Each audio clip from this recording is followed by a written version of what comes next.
Ô Celso, só para a gente trocar de assunto, falar um pouco aqui de bolsa, o Ibovespa a gente está vendo aqui na casa dos 110 mil pontos, né, muito rápido esse rally, até sempre são duas, três perguntas em uma só, né?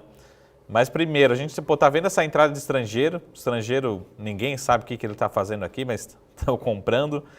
E aquela pergunta assim, pô, Ibovespa 110 mil pontos, será que já está bem precificado, curto prazo, né? Até a gente saiu notícia de via varejo, de vendas no varejo agora, Black Friday veio bom, mas as ações caem, enfim. Como é que é a leitura do Ibovespa que você está vendo agora no curto prazo?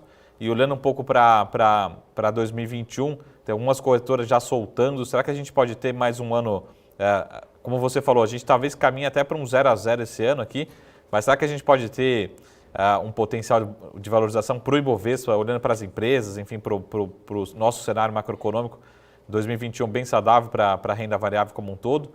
Então, curto prazo, como é que você está vendo? E 2021, o que você está olhando para a Ibovespa em termos de precificação, olhando para os fundamentos das companhias? Ótimo, né? No curto prazo, o que aconteceu, a gente analisar esse ano, o que aconteceu lá fora também, né? Quando a gente viu, principalmente as empresas de tecnologia voando, né? Por conta da pandemia, aquela discussão, home office, as pessoas vão comprar a Amazon voando, a Amazon negociando a mais de 90 vezes lucro, eu tenho, né? Na física Amazon, mas aí eu olho a Amazon e falo, pô, 90 vezes lucro. Se eu investindo hoje, vou demorar 90 anos para recuperar o dinheiro investido. Essa é a conta quando a gente falou de mercado, sobre o lucro da empresa. Então, empresas de tecnologia, né, renovando máximas históricas, teve essa fuga para as grandes empresas de tecnologia. O que acontece agora? A previsão em relação ao PIB, o FMI chegou a prever o PIB do Brasil queda de 9. A gente está vendo um PIB mais próximo a 4,5, até melhor do que isso. Toda semana, o relatório Focus do Banco Central, ele reporta, né, ele anuncia ali um PIB menos pior, digamos assim. Ou seja, a nossa economia está andando, os números estão sendo melhores, de confiança, de expectativa e de números também diferentes um pouco em relação, por exemplo, à Europa, né? A China também andando, Japão também indo bem e os próprios Estados Unidos, apesar da desaceleração que houve por lá, mas ainda tem crescimento. Então, no Brasil, a gente está caminhando bem. E o que aconteceu? Ações que não se recuperaram, por exemplo, as ações de banco. O Ibovespa ele tem um peso muito grande. Setor financeiro, commodities. Petrobras também ficou para trás, né? Aí esse mês a gente está vendo isso. Só para ter uma ideia, Bradesco, por exemplo, apesar de subir 21% no mês, Bradesco no ano cai 25%.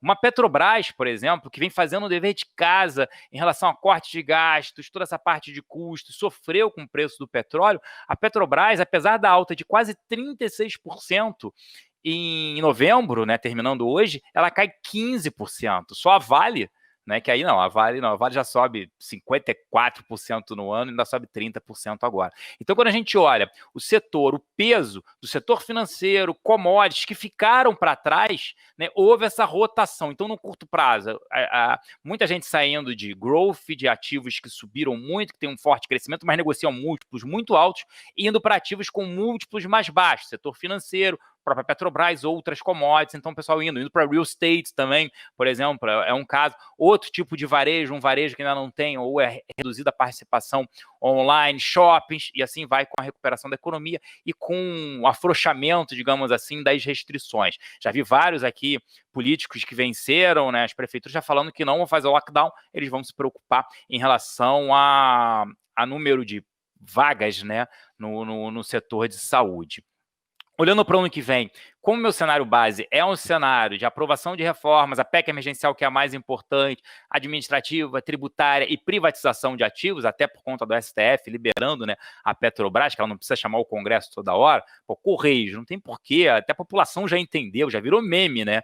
Por que não privatizar os Correios, dentre outros? Acredito sim. Então é um cenário sim positivo, com crescimento econômico, a gente pode ter um crescimento até de 4% para o ano que vem, com crescimento econômico, juros baixos, apesar de uma elevação para a Selic, pode ir a 3, 3,5%, mas os juros reais permanecerão baixos, criando confiança e expectativa positivas.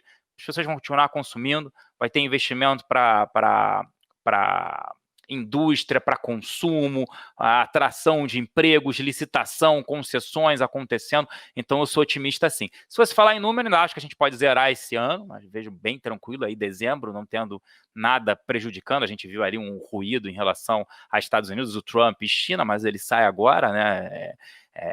Tem a transição agora do governo dele, e lá fora eu vejo um cenário positivo, principalmente por juros baixos e estímulos vindo, por motivos errados, né? Por estímulos, impressão de dinheiro e tal, mas juros ainda abaixo lá fora.